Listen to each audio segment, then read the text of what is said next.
tested, those gymnasts have tended to amass more medals than their counterparts in other sports.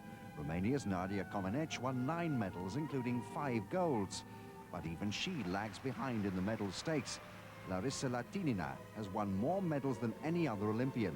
Between 1956 and 64, the Soviet won 18 medals, including 9 golds. Viera Czaslavska of Czechoslovakia is the second highest placed woman in the medals table with 11. The third woman on the list is a Hungarian gymnast. She won her first Olympic medal at the grand old age of 31. In total, she won 10 medals, including 5 golds. Her name is Agnes Keleti. Born of Jewish parentage in Budapest in 1921, Keleti took up gymnastics at the age of 4. At 16, she won the first of her 10 national titles. But the Second World War brought a dramatic halt to her career. As the Nazis overran Hungary, most of Agnes's family were taken to concentration camps. Agnes herself managed to escape.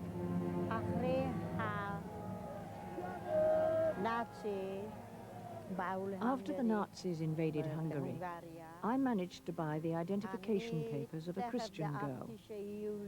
She was around the same age as me. All the Jews in Hungary at that time were required to wear a yellow star for identification. But I refused to wear it.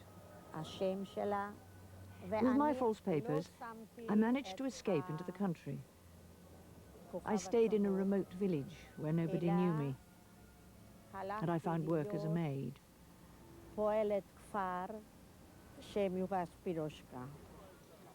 At the end of the war, Agnes returned to Budapest. Only her mother and sister had survived the concentration camps. As the Keleti family began rebuilding their lives, Agnes resumed her gymnastics. She made the Hungarian team for the 1948 Olympics, without much success. After dominating the Hungarian national championships, at the age of 31, she traveled to Helsinki for the 52 Games. I didn't really think that I could win anything, but I was getting the chance to see the world. It was such a wonderful experience, and when I came to the competition, I was completely calm. When I entered the hall for my floor routine, all I felt was happiness. That calm and happy approach brought Agnes her first Olympic gold. She went home with 3 other medals, a silver and 2 bronze. But the Hungary she returned to was a country filled with growing unrest. Having lived through the Nazi occupation, the Hungarian people began to rebel against the ever more oppressive Soviet regime. Agnes was able to continue her gymnastics, but as she prepared to set off for her 3rd Olympics in Melbourne, she had other things on her mind.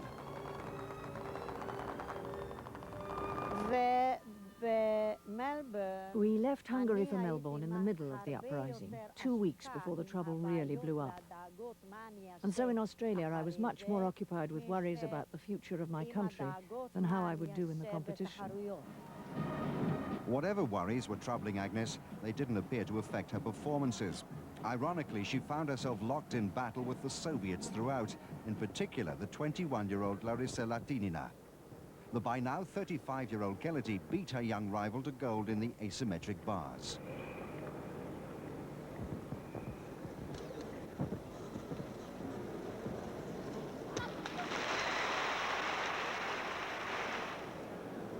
Although a lapse in the vault by Keleti handed the all-round gold to Latinina, Agnes won a 2nd gold in the balance beam.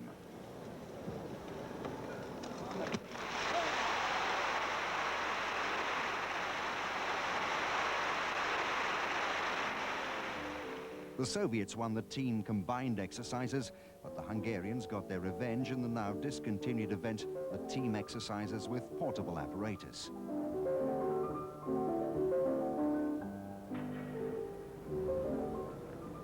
Keleti finished with 4 golds and 2 silvers, to Latinina's 4 golds, 1 silver and 1 bronze. Gold in the floor exercise was shared by the two. Understandably, the atmosphere throughout the competition was icy. Latinina was my close rival throughout the Melbourne Games. But it wasn't just a sporting rivalry. It went further than that. She wasn't very nice or very friendly. I never really spoke one word to her. Maybe, I suppose, because she couldn't speak any other language. She could only speak Russian. That tension was felt throughout the Games. The men's water polo match between Hungary and the Soviet Union degenerated into a brawl. The police were called in to prevent a riot.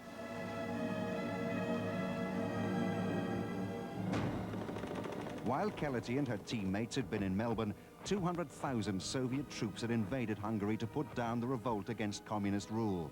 Half of the Hungarian delegation refused to return home.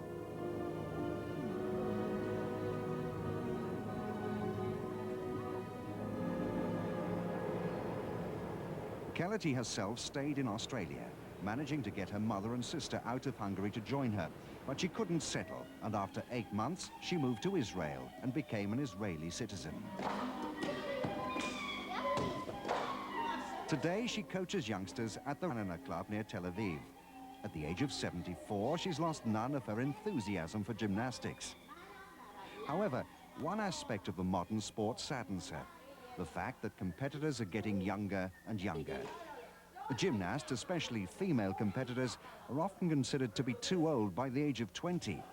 Agnes fears that young girls are being forced to retire to face a future without the glamour of competition, having missed the education and upbringing necessary for them to cope with life away from the spotlight.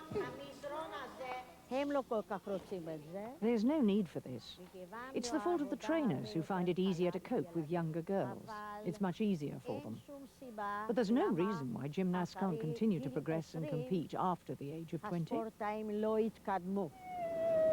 And if today's coaches need living proof of what can be achieved under any circumstances, then there can be no better example than Agnes Keleti.